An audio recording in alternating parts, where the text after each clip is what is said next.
Pessoal, estou com o professor Dominique Scarfone, direto de Montreal. É uma alegria conversar com o professor, autor de diversos livros e textos sobre Laplanche. Hoje, em especial, a gente vai falar sobre esse livro aqui, que eu vou mostrar mais de pertinho, The Reality of the Message, onde ele conversa sobre a psicanálise Laplanche.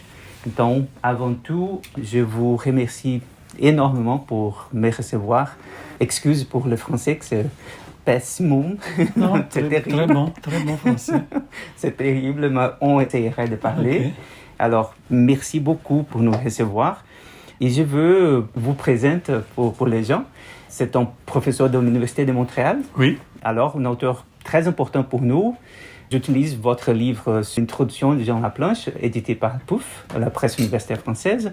Et alors, c'est un livre de référence pour moi et pour mes élèves. Mais je sais que nous avons des points communs. Les dialogues avec Winnicott, par exemple, que vous faisiez et que j'aime beaucoup aussi. Okay. Et ce livre que, malheureusement, je ne peux pas trouver au Brésil, mais je sais que ça m'intéresserait beaucoup.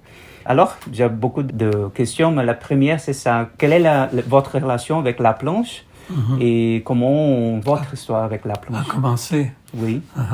Quand j'ai commencé ma formation psychanalytique, il y avait un groupe de lecture, un groupe d'études dans la société qui était formé d'analystes et de candidats et qui lisaient Laplanche. Or, quelques mois auparavant, naïvement, j'étais entré dans une librairie et j'avais vu un livre de Laplanche qui était le premier volume des problématiques, l'angoisse. Et j'ai été surpris parce que moi, je connaissais Laplanche, mais je pensais que Laplanche avait assez travaillé quand il avait fait le vocabulaire de la psychanalyse. Oui. Mais bon, il a même trouvé de l'énergie pour faire un autre livre. Je connaissais absolument pas Laplanche, sauf le vocabulaire. Et alors, je commence à feuilleter ce livre et je suis, c'est le cas de le dire, séduit. Pourquoi? Un livre, qui lit Freud, et je le feuillais dans la librairie. Je me suis assis dans la librairie et j'ai commencé à lire, et je pouvais pas arrêter parce que je le voyais lire Freud, discuter Freud, être critique, mais sans de tout ou rien des critiques habituelles. Oui. Et c'était clair. Oui. Alors la clarté et la rigueur de Laplanche m'ont absolument séduit. Donc, quand j'ai su qu'il y avait un groupe d'études qui lisait Laplanche dans le texte, j'ai tout fait pour être admis. Au début, il n'y avait pas de place et il a fallu que je patiente, mais finalement, il y a eu une place et j'ai été admis. Et là, ça a été vraiment la fascination totale. Fascination n'est pas le bon mot parce que c'est pas très laplanchien. Laplanche nous renvoie toujours à être critique, et donc non pas à être dans le fascinum. Mais l'intérêt pour Laplanche n'a fait que grandir. Et un jour, le groupe, on a eu l'idée, parce que il y avait, en 1987, le congrès de l'IPA allait se tenir à Montréal. Ah, parfait. Et alors on s'est dit, si on en profitait pour inviter Laplanche à venir, pour voir si par hasard il vient au congrès, pour l'inviter à venir nous rencontrer. Alors Laplanche nous répond, je ne pensais pas venir au congrès, mais avec ce que vous m'avez dit de votre groupe, je viens volontiers. Et en fait, il a présenté une petite chose au congrès, mais on n'a pas beaucoup fréquenté le congrès parce qu'on a passé plusieurs jours avec Laplanche, parce qu'on avait des centaines de questions à lui poser. On avait lu ligne par ligne les problématiques. On était rendu on avait lu les 4 premiers volumes des problématiques, ligne par ligne, et on avait à chaque fois accumulé des questions. On s'était donné, nous, des réponses, mais c'était les nôtres, c'était pas celles de Laplanche. Et alors Laplanche a passé 3 jours avec nous, à répondre à toutes nos questions et à élaborer avec nous. Il nous avait apporté le 5e volume des problématiques, et ainsi de suite. Et c'est là que ça a commencé. Donc, mon contact personnel a commencé, était celui avec le groupe.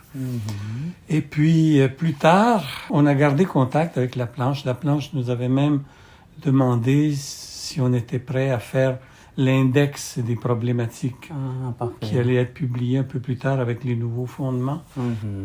Mais malheureusement, on s'est mal compris. Il y a eu malentendu sur les dates et tout ça. Et puis, Laplanche s'est rendu compte qu'on ne pourrait pas le donner à temps. Et donc, il l'a fait faire en France par quelqu'un d'autre.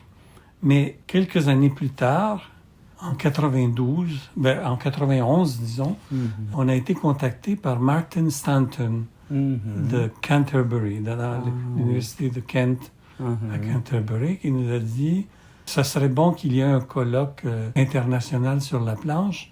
Puis on pense que Montréal serait le meilleur endroit. Parfait. Parce que comme ça, les gens d'Amérique latine peuvent venir, les Européens peuvent venir, les Américains peuvent venir. Parfait. Et bon, le groupe était divisé parce que tout le monde n'avait pas envie de s'embarquer dans l'organisation d'un congrès. Mais moi, j'ai dit oui, il faut le faire. Et on a été quelques-uns d'accord pour vraiment s'impliquer activement et alors organiser ce colloque. Et c'était quand, ça? C'était en juillet 92. 92, oui. C'était les premières journées internationales de la planche. Il y a un livre orange. Il y a un livre, voilà, là-dessus, c'est ça. Oui.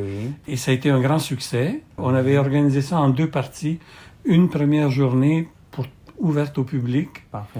Et il y avait peut-être 300, 400 personnes qui ont assisté. Puis les 2 autres journées pour un plus petit groupe de gens qui connaissent la planche, pour du vrai travail d'élaboration où on présentait des textes et tout ça. Et c'est là qu'on s'est mieux connus aussi avec la planche. On a pu à nouveau renouer.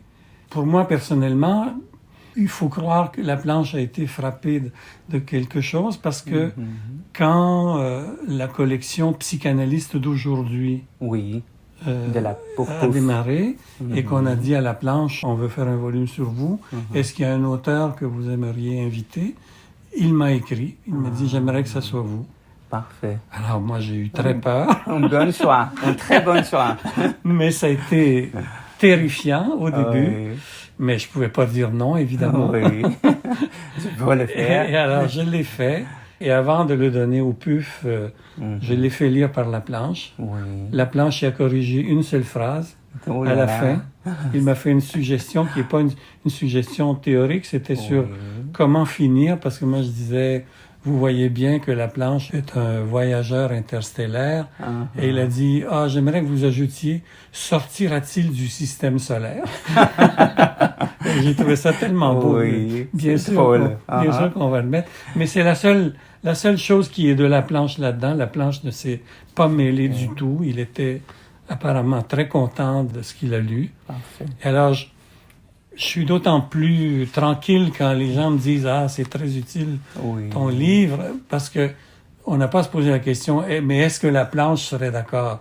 Parce que je sais que la planche il était d'accord. Alors voilà, c'est comme ça que ça a commencé. Puis après, on a gardé contact. Il y a eu les autres journées qui ont eu lieu après à Canterbury et à Londres, justement.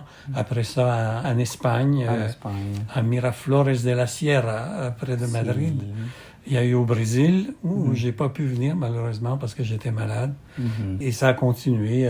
Ça continue toujours. Moi, je n'assiste plus aux journées, mais ça continue toujours. Ça continue, à ce que je sais. Et donc, voilà. À un moment donné, avec la planche, c'est drôle parce que je faisais du ménage dans mes papiers. J'ai retrouvé les fax qu'on s'échangeait parce que il m'avait proposé, la planche, d'être le rédacteur en chef d'une revue qu'on voulait fonder, qui devait s'appeler le Débat psychanalytique international. Parfait. Et on a beaucoup travaillé, on avait même tout réuni. Le premier numéro était complet. Il y avait le problème de l'éditeur. Et la planche, à ce moment-là, il n'était pas très content des PUF. Il disait, il ne faut pas aller aux PUF, ils ont de la difficulté. Et effectivement, on sait que ça continue, les problèmes des PUF. On avait trouvé un éditeur américain, mais il y a eu un problème parce que, je vais dire ça comme ça parce que je veux garder l'anonymat des personnes. Le propriétaire de la maison d'édition voulait être au comité de rédaction. Or, c'était quelqu'un d'orientation lacanienne qui voulait être au comité de rédaction. Et moi, j'ai dit non, parce que cette personne aurait eu beaucoup trop de pouvoir. Si elle n'est pas d'accord avec quelque chose qu'on veut publier, et puis disons que ça devient aigu comme problème, Mais elle a le pouvoir de dire, ben moi je me retire et on publie plus. Alors j'ai dit, il me semble qu'il y a un problème de conflit d'intérêts, tu ne peux pas être au comité de rédaction. Et alors ça n'a pas marché, et puis là je me souviens plus tout à fait ce qui s'est passé, mais finalement on a perdu intérêt, on s'est dit. Et puis il y a eu une proposition qui nous a été faite par Jacques André de prendre le premier numéro, qui devait être le premier numéro de la revue, de faire un volume dans la petite bibliothèque de psychanalyse, la collection bleue. Parfait. Il y a un volume qui... je le connais. Celui-là, c'est Sexualité infantile et attachement. Parfait. Voilà, il y a un texte de Vidlocher. Et puis la planche et tous les autres qui le discutent. Ça, c'était l'idée de la revue, c'était ça. Un texte cible, target article, comme ils disent aux États-Unis, et puis d'autres auteurs qui discutent. Parfait. C'est comme ça qu'on a été très associés assez de près avec la planche. Et ça continue encore, même s'il est mort aujourd'hui. Oui, ça continue. Ça sera une question que je vous porterai, la question sur des jours, en spécial sur l'inconscient enclavé. Mais avant ça, je vous demandais de parler un peu sur les livres. C'est une traduction, c'est pas? Un livre original en français ou non? Non, c'est un original. Sauf qu'il y a des... En fait, c'est une collection d'articles déjà publiés. Beaucoup en anglais. La plupart en anglais.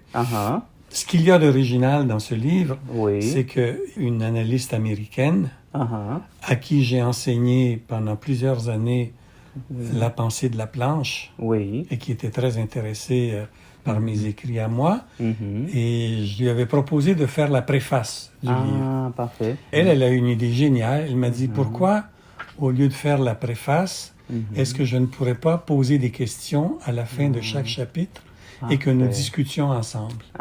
Alors, c'est un livre de débat, de discussion. Après chacun de mes articles, il y a ces questions à elle, mes réponses. Et c'est la partie que je trouve personnellement la plus, non seulement parce que c'est original, mais parce que ça m'a obligé à développer les idées qu'il y avait dans l'article, à les rendre plus claires quand c'était nécessaire, et des fois en dire plus, en fait. Donc, c'est un livre que j'aime beaucoup, pas seulement parce que c'est le plus récent, mais parce qu'il y a vraiment quelque chose de nouveau qui n'a pas été souvent fait, c'est-à-dire que chaque texte est repris avec des questions. C'est Avgi Saketopoulou qu'elle s'appelle. Elle est d'origine grecque chypriote. Parfait. Et elle a une intelligence extraordinaire. Et elle est capable d'aller faire un zoom in sur les vraies questions qui se posent. Donc, c'est un livre qui, à mon avis, présente cet intérêt particulier d'être très vivant, toujours en discussion. Très bon. C'est la meilleure forme d'écrire. Je pense. Ensemble, faire des dialogues. Alors, les chapitres, A Brief Introduction to the Work of Jean Laplanche. The Three Essays and the Meaning of the Infantile Sexual in Psychoanalysis. The Sexual and the Psychical Reality. The Feminine, the Analyst and the Child's Theorist. Actuality of Seduction. Vous pouvez parler un peu de... Il y a beaucoup de conversations ici, mais... Qu'est-ce que je peux dire? C'est des textes que j'ai écrits à différents moments, où j'ai été invité. Par exemple, le premier, c'était une introduction générale. C'est un peu une sorte de synthèse, si vous voulez, de mon petit livre. Mais c'était juste après la mort de la planche. L'International Journal m'a demandé, est-ce que vous pourriez faire un article qui introduit la planche à nos lecteurs? Alors j'ai fait ça avec grand plaisir, évidemment. C'était mon hommage post-mortem à la planche. Et avec ça, ça crée une sorte de toile de fond, si vous voulez, pour le reste des articles. Les autres articles, c'est pas des articles que j'ai écrits en fonction de la planche. Des articles qui m'ont été... demandé, par exemple, The Three Essays. C'était un numéro spécial du Psychoanalytic Quarterly pour, je pense, est-ce que c'était le centenaire des Three Essays? En tout cas, c'était en se demandant, est-ce que les 3 essais sur la théorie sexuelle de Freud, est-ce qu'ils sont encore pertinents aujourd'hui? Alors, moi, j'ai écrit quelque chose. Mais évidemment, dans chacun de mes articles, il ne manque jamais une référence à la planche parce que pas parce que je suis, comment dire, un Laplanchien absolu, Je pense que tout comme Lacan disait soyez lacanien si vous voulez, moi je suis freudien. Oh, oui. Je pense que Laplanche, d'une certaine façon, nous dit pensez par vous-même. Oui. Ne soyez pas laplanchien. Soyez critique. Soyez critique et remettez-moi au travail. Oui, aussi. c'est ça. Il a souvent dit ça. Oui. Bon, dans la pratique, c'est pas toujours facile de le remettre au travail quand il était vivant, parce que il résistait beaucoup et surtout, faut surtout pas le rapprocher de Winnicott là. Ah oui, c'était une résistance. Oui, là, je peux vous raconter d'autres choses, mais disons que pour moi, lire Freud, c'est clair que Laplanche m'a énormément ouvert les yeux sur comment lire Freud. Je trouve d'ailleurs que c'est une de ses 3 principales contributions à la psychanalyse. C'est la méthode critique de lire Freud, ou de lire tout texte psychanalytique, mais principalement Freud, parce qu'il rend ainsi oblige la psychanalyse à s'auto-expliquer. Parfait. Ça oblige Freud à en dire plus.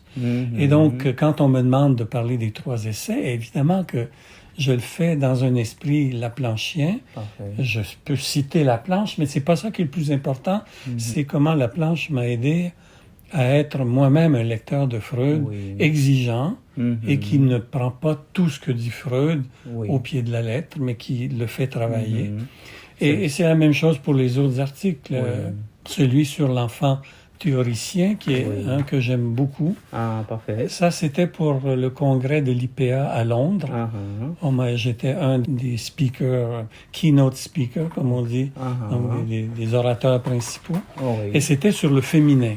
Ah, parfait. Bon, alors, moi, je me suis demandé, de façon à la manière de Laplanche, comment ça se fait que Freud a pu se tromper si gravement sur le féminin? Quels seraient les faits sous-jacents? Quelles seront les dynamiques, non pas de la personne Freud, mais de l'œuvre freudienne? Parfait. Et ce que j'ai trouvé, c'est que c'était la confusion que Freud fait, à un moment donné, entre la théorie psychanalytique et les théories infantiles que la psychanalyse découvre dans la tête des gens. Et comment il a, avec Hans, Laplanche le mentionne souvent, que les théories sexuelles infantiles, c'est Hans qui les a créées. C'est le petit Hans. C'est de Freud, mais Freud les a piquées à Hans, mais sauf qu'il les transporte à la théorie psychanalytique. Telle quelle dans la théorie psychanalytique, sans faire la différence. Et donc, j'espère que je montre bien comment dans la pratique, Freud a donc fini par faire du féminin une théorie sexuelle, mais qui est une théorie sexuelle infantile. Parfait. Et que d'ailleurs Karen Horney, dans les années 20, avait très bien vu. Et parce dans un article, elle a fait un tableau comparatif entre tous les préjugés qu'ont les petits garçons ou les mâles à propos des femmes et tout ce qu'il y a dans la théorie que Freud énonce et comment c'est superposable. Que Freud a une théorie sexuelle infantile. Alors, c'est génial. Moi, j'étais ravi parce que en fouillant pour trouver des racines, je trouve ça, c'était évidemment, Karen Horney en a profité pour se séparer de Freud complètement en disant, j'abandonne tout ça. Je pense que c'est une erreur. Freud s'est gouré, là, comme on dit, s'est trompé, mais ça ne veut pas dire qu'il faut jeter Freud pour autant. On peut faire cette lecture méthodologique proposée par Laplanche, c'est une problématique. C'est une problématisation, voilà. C'est ça. Voilà. Donc, la psychanalyse est encore quelque chose sur laquelle il faut travailler. La psychanalyse est toujours vivante et je trouve que c'est une des contributions majeures de Laplanche d'avoir permis de clarifier ce point-là. Et d'ailleurs, sur la question de la théorie, il y a un autre aspect, à mon avis, magnifique de Laplanche, c'est qu'il fait de la théorie un des lieux de la pratique psychanalytique. Il ne fait pas une opposition théorie-pratique. Il dit non, il y a une pratique théorique. Ce qui nous ramène à la question des théories sexuelles infantiles, dans le sens des théories, et les psychanalystes aussi. Tout le monde en fait. Mais c'est une chose d'énoncer une théorie comme ça, et c'est une autre chose d'avoir une pratique théorique, c'est-à-dire de prendre la théorie comme objet d'une étude critique et de départager donc entre l'aspect théorique spontané, qui va être très probablement toujours infiltré de théories sexuelles infantiles, et une théorisation rigoureuse qui donc fait vraiment de la théorie psychanalytique quelque chose qui doit pouvoir s'expliquer entre psychanalystes, mais aussi vis-à-vis d'autres disciplines, pour montrer ses fondements. Les nouveaux fondements, évidemment, sont là pour ça. Donc, la planche nous ramène à Freud d'une façon qui nous aide à penser. Et donc, c'est pour ça que moi, si on me demande est-ce que je porte un badge, la planche, oui et non, mais surtout non, parce que c'est anti-laplanchien de faire ça. Et donc, est-ce que je suis un freudien? Bon, si on veut, mais je suis surtout quelqu'un qui est encore absolument intéressé par la pensée de Freud, grâce à l'outil que la planche m'a appris à utiliser dans la lecture de Freud. Et aussi dans la lecture de la planche. Parfait. On pourra en reparler tout à l'heure. Les faire travailler. Le travail. La notion de travail. La notion d'exigence. Quand on devait faire l'index des problématiques pour la planche, j'avais remarqué qu'il fallait absolument faire le mot exigence. Mais comme on ne l'a pas fait,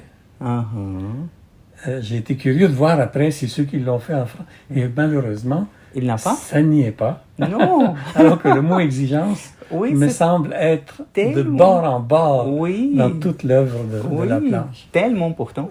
C'est ça qui fait travailler l'ouvre. C'est l'exigence. C'est ça. C'est l'exigence. Où elle est sexuelle, par où il va... Et pourquoi est-ce que Freud s'est senti obligé de faire ce détour? Et comment il s'est rattrapé malgré lui? Parce que l'exigence était là. Était là, exactement. Le fourvoiement, c'est à cause de l'exigence. C'est ça. Exactement. Et c'est ça que j'ai trouvé absolument essentiel chez la planche, cette rigueur et cette exigence. Et la méthode. Le fait que il a pris Freud à la lettre. C'est-à-dire quand Freud décrit la psychanalyse, il dit c'est une méthode d'investigation. Deuxièmement, une méthode de traitement. Et seulement en troisième, il dit une théorie. Et la théorie, Freud disait, la théorie, ça se change. Mais il n'a jamais changé d'idée sur la méthode, par exemple. Oui, exactement. Premier topic, deuxième topic, peu importe. Mais la méthode... L'exigence.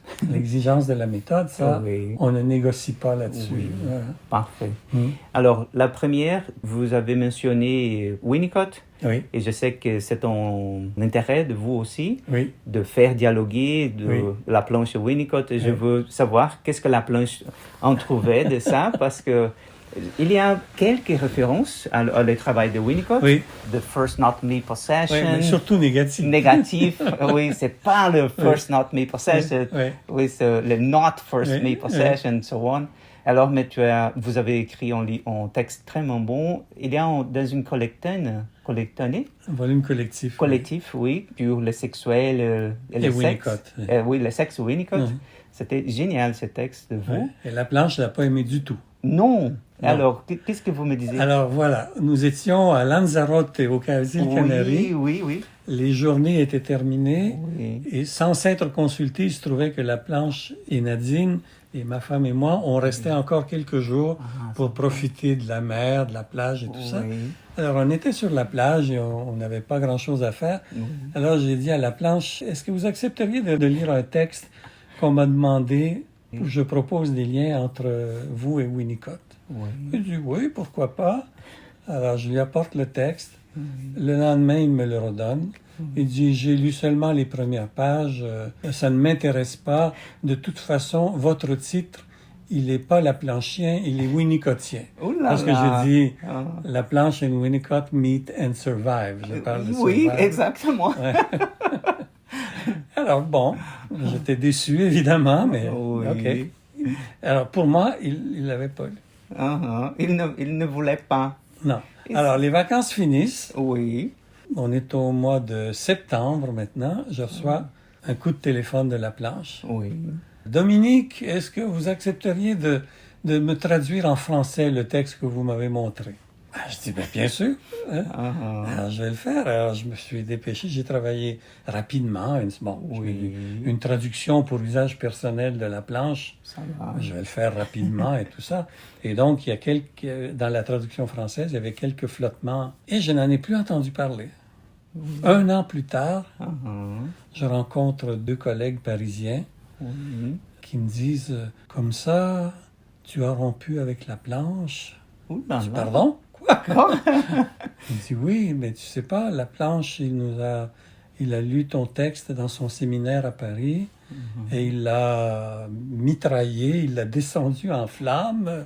Et alors là, j'étais vraiment, vraiment déçu, mais un peu fâché. Oui. Parce que, comment la planche fait ça, il ne me dit rien. Oui. Il m'a fait travailler pour traduire mon texte et il s'en sert sans rien me dire. Parce que s'il m'avait dit, je veux faire la critique de ton texte, j'aurais pris l'avion, je serais allé à Paris et j'aurais discuté dans son séminaire. Oui. Mais je n'avais jamais entendu parler. C'est pour ça que je disais que faire travailler la planche, le slogan est bon, mais dans la pratique. Dans la pratique. Alors, la planche m'a envoyé quelques critiques qu'il a faites. Sur certains points, il a raison, il y avait des flottements. Beaucoup étaient dus à la traduction trop rapide. Oui. La version anglaise ne donne pas le même sens qu'en français. Parfait. Mais il y avait des points qui peuvent se discuter, en effet, et où j'ai peut-être poussé un peu trop la planche du côté de Winnicott. En tout cas. Mais lui, il a surtout fait une critique acerbe de Winnicott comme un philosophe de salon, quelqu'un qui n'est pas rigoureux conceptuellement. Oui. Et là, moi, je suis pas d'accord parce que je pense que Winnicott a un langage qui donne l'impression d'être une conversation comme ça, légère, colloquiale, mais qu'en fait, il y a beaucoup de rigueur en dessous. Oui, il y a beaucoup de rigueur. Et notamment sur... par exemple, la question du not me, first not me possession. Bon, la planche, il dit, mais non, c'est la first me possession. Oui, mais moi, j'aurais dit la planche, mais la planche... Pour qu'il y ait un not me, il faut qu'il y ait un me, ou pour qu'il y ait un me, il faut que ça commence par la négation. Donc, où est le problème? Là, on est en train vraiment de se chicaner sur les mots. Je pense que l'important, et ça, je le faisais ressortir dans mon texte, c'est que je peux textuellement citer Winnicott, qui dit, au début, il n'y a pas de « je ». Oui. There is no I. Et puis, un I apparaît à un moment donné dans une position qui va beaucoup dans le sens de Lacan aussi, une position un peu paranoïde. Oui. Hein? Les objets persécuteurs, quand il y a intégration, il y a les objets persécuteurs qui sont les objets non intégrés, qui, à mon avis, sont les objets sources de la planche. Parfait. Hein? Oui. Etc. Bon, alors, j'aurais discuté et je ne suis pas, certain que tout ce que j'ai dit dans ce texte-là est parfaitement représentatif de la planche. Oui. Ou de Winnicott, d'ailleurs. Parfait. Oui. Mais c'était une discussion proposée. Mais c'était une discussion proposée, des pistes de recherche pour dire, voilà, 2 auteurs qui ont 2 systèmes de pensée apparemment très éloignés des autres, mais moi, je ne peux me passer ni de l'un ni de l'autre. Alors, est-ce que ça se pourrait qu'il y ait quelque chose qui établisse des ponts entre les deux? J'ai cherché des ponts. Je pense que c'est une méthode valable. Oui. La planche lui-même, au début de ses cours à la Sorbonne, dans les préfaces aux problématiques, il propose à ses étudiants quel genre de recherche vous pourriez faire. Et il disait, ne serait-ce que de trouver un point de passage entre 2 auteurs. Parfait. C'est ce que j'ai essayé de faire. Oui, parce que la matrix de la pensée des deux, c'est la même. C'est toujours la présence réelle de la mère, la présence réelle de l'adulte, qui fait les choses, à travailler, tout ça. Alors, un autre auteur aussi très important, qui apparaît peu souvent à l'oeuvre de la planche, que c'est Ferenczi. Ça m'étonne aussi, la présence aussi ponctuelle de Ferenczi à l'oeuvre de la planche, parce que pour moi, le Ferenczi, c'est justement la matrix majeure de la pensée de Winnicott, de la planche. Mais c'est justement pour citer la confusion des langues. Oui, mais il le mentionne, il le mentionne à quelques endroits. Il reconnaît il reconnaît qu'il a bâti à partir de la confusion des langues, mais il n'en fait pas grand-chose. Pas grand-chose, juste ponctuel, oui, non? Oui. Et la dernière question, c'est une question personnelle. Les textes que je veux présenter, c'est un texte sur l'inconscient enclavé ou enclavé. Cette idée de la troisième topique apparaît en la planche à la finale de son œuvre, à la fin de son œuvre, et que je ne me plaît pas, cette idée. Cette idée me paraît très anti-laplanchienne, parce qu'il y a une problématique, la problématique sur le id et l'inconscient, la problématique 4, je ne me trompe pas, dans laquelle il présente la thèse. Très simple et très élégant, comme toujours en la planche. Pourquoi Freud avait le besoin de le ça de Grodek? Pourquoi il utilise le ça? Il avait déjà l'inconscient. Pourquoi il prend un concept si étrange, si bizarre comme le ça de Grodek? Alors il répond, c'est parce que l'inconscient parlait beaucoup. L'inconscient ne peut pas parler comme ça. L'inconscient, c'est pas le symboliste. C'est un conscient symbolique qui parle toujours. Alors quand l'inconscient parle, les associations, c'était la thèse de la planche, la thèse géniale de la planche, très simple, très élégant. Et alors, je pense, en appliquer cette thèse, pourquoi la planche a besoin d'une troisième topique? S'il a fait la problématique 4, il a bien montré que l'inconscient, c'est l'objet source, c'est le réalisme de messages. Nous n'avons pas la nécessité de l'inconscient enclavé ou la solution de des jours qu'il critique aussi, l'inconscient amentiel. Alors, qu'est-ce que vous pensez? Quelle est votre idée sur ça? Je dois d'abord préciser que ça, j'ai pas eu l'occasion de le discuter avec Laplanche lui-même. Oui. On s'est pas vu dans les années où c'est des dernières années où il a publié ça. Oui. Je connaissais le concept d'inconscient amential de jour dans son livre qui remonte à 2008 ou 2012. Ou peut-être, non, même avant. Là. Le corps d'abord. Dans le corps d'abord, c'est ça. Pour moi, l'inconscient amential dont on parle de jour, ça peut, à la limite, se discuter en tant qu'amential, justement, parce qu'il n'emploie pas ce terme-là pour rien. Amential, c'est-à-dire qu'il n'a rien à voir avec la mens. Et il partait beaucoup des problématiques de l'école psychosomatique de Paris. Le Marty. Voilà. Où la mentalisation fait défaut, etc. Bon, Laplanche n'a jamais été tout à fait à l'aise avec l'école psychosomatique de Paris. Il dit le défaut de mentalisation. Je me souviens d'un jour, il a dit « je demanderai à voir, je demande à voir ». Alors, il ne se prononçait pas, mais il disait « j'attends des preuves » ou des choses comme ça. Mais introduire ce modèle-là dans la pensée de Laplanche, il y a effectivement un problème. Que je vois moi aussi. Est-ce que c'est anti-laplanchien? Peut-être, mais sans aller aussi loin, je dirais, ce n'est pas nécessaire. Parce que quand Laplanche parle du modèle traductif, et quand le refoulé est ce qui a échappé à la traduction, et il dit le refoulé est en forme de ça, donc on revient à la question du ça par l'entremise. Ces choses non représentées, non pensées, etc., elles sont là. Exactement. On n'a pas besoin qu'il y ait... une idée qui peut-être permet de faire usage, c'est que dans le diagramme de Laplanche, qu'il a repris de 2 jours, c'est le diagramme de 2 jours, ce qui traverse la barrière du déni se dépose. Si on veut être très rigoureux avec Laplanche, on ne devrait pas penser à un lieu, mais il s'enregistre d'une quelconque façon. Et là, il y a une tentative de traduction, et ce qui n'est pas traduit devient l'objet source. Et là, le seul problème que je vois, c'est qu'ils ont besoin de faire 2 cases pour ça.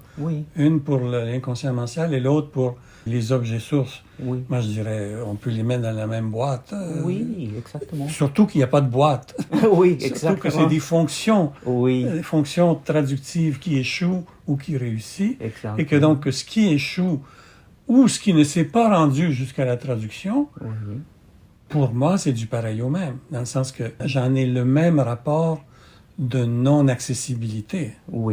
Exactement. Puisque, et ça c'est Freud lui-même qu'il dit dans son texte sur l'inconscient. Oui. Il dit, on peut gloser tout ce qu'on veut sur l'inconscient, Exactement. mais en fait, tout ce qu'on en connaît, c'est le préconscient. Le préconscient, exactement. On ne connaît jamais l'inconscient lui-même. Oui. Donc, que l'inconscient soit amential ou enclavé ou refoulé, je ne vois pas ce que ça change, ni dans la pratique, ni dans le concept. Parfait. Et je trouve que ça a le défaut, comme un des défauts que je trouve, c'est que ça nous oblige à penser graphiquement, géographiquement, alors que la planche, il me semble, nous a appris à ne pas penser l'inconscient comme en termes géographiques, topiques, comme Freud l'a fait, même si Freud lui-même disait « Attention, c'est une fiction théorique, ça n'existe pas ». Mais là, ça nous ramène du côté graphique, ça nous ramène du côté topographique, et on n'a pas besoin. Je pense que l'intraduit, le non-traduit, problème épistémologique aussi, s'il y a quelque chose qui est un inconscient amential, qui ne se manifeste pas avant d'être soumis à la traduction et qui n'a aucun effet notable, comment on sait qu'il existe? Oui, oui, exactement. Ça, c'est une autre question que j'aimerais poser. Oui. Bon, quels sont ces effets cliniques, dans la clinique? Oui, mais étant donné la définition qu'on en fait, mais comment on sait qu'ils existent? Oui, oui. Comment on peut les poser? Pourquoi? Quelle est la nécessité de ça? Alors, j'ai pas beaucoup travaillé là-dessus pour essayer de comprendre, comme vous disiez, pourquoi la planche a besoin de ça. Oui. Je ne sais pas. C'est un travail qui resterait à faire, une discussion qui resterait à avoir. Je pense que ce serait passionnant de pouvoir en discuter avec De Jour, parce que comme ça a été emprunté de lui, probablement que sa position à lui serait très intéressante à connaître, mais j'ai pas eu l'occasion d'en discuter avec lui non plus. J'aimerais bien qu'un jour on puisse débattre de ça, parce que c'est effectivement une énigme pour moi, et que je ne vois pas ce que ça ajoute, qui n'est pas déjà compris dans ce qui reste dans le résidu du processus de traduction-refoulement. Exactement. Voilà. Je pense, je ne sais pas si vous êtes d'accord, dans le texte intromission-implantation, la planche nous présente un type de continuum, l'idée d'un continuum, que c'est le message qui sont plus traduits avec l'aide de l'adulte. Nous sommes au champ de l'implantation, et les messages qui ne sont pas traduits et bien, qui sont interdits de traduction. Interdits de traduction. C'est le plus important. C'est le déni, c'est la Verleugnung. Et le désaveu de Ferenczi. Oui, exactement. c'est là que je veux arriver. c'est le désaveu qui reste, qui fait marcher le traumatique.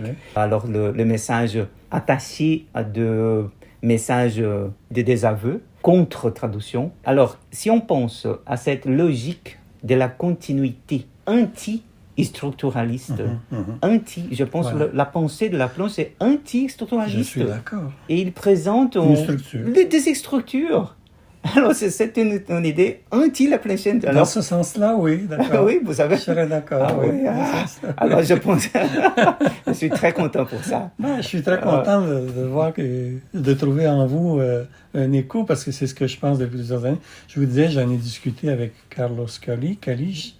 On n'a pas pu en discuter longtemps et on est resté sur nos questions, mais je serais très curieux de savoir ce que les collègues qui adhèrent à ce point de vue-là, comment ils défendent ça, parce que pour moi, effectivement, ça nous ramène du côté structuraliste qui n'a pas besoin d'être, parce que le modèle traductif de la planche est tellement beaucoup plus fluide, c'est dans la fonctionnalité, c'est pas dans la structure, c'est dans le processus, et on a tout ce qu'il faut avec le processus. Exactement.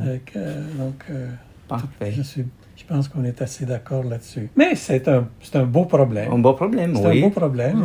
J'essaie. Alors, c'est ça la conversation. Je vous te remercie. Mais tellement. C'est moi. Je suis très, très, très flatté que vous m'ayez posé ces questions et merci. Je suis content de la discussion qu'on a et content de voir aussi qu'on est d'accord. Oui, je suis tellement content. Vous n'imaginez pas ma joie pour ça. Merci. Merci.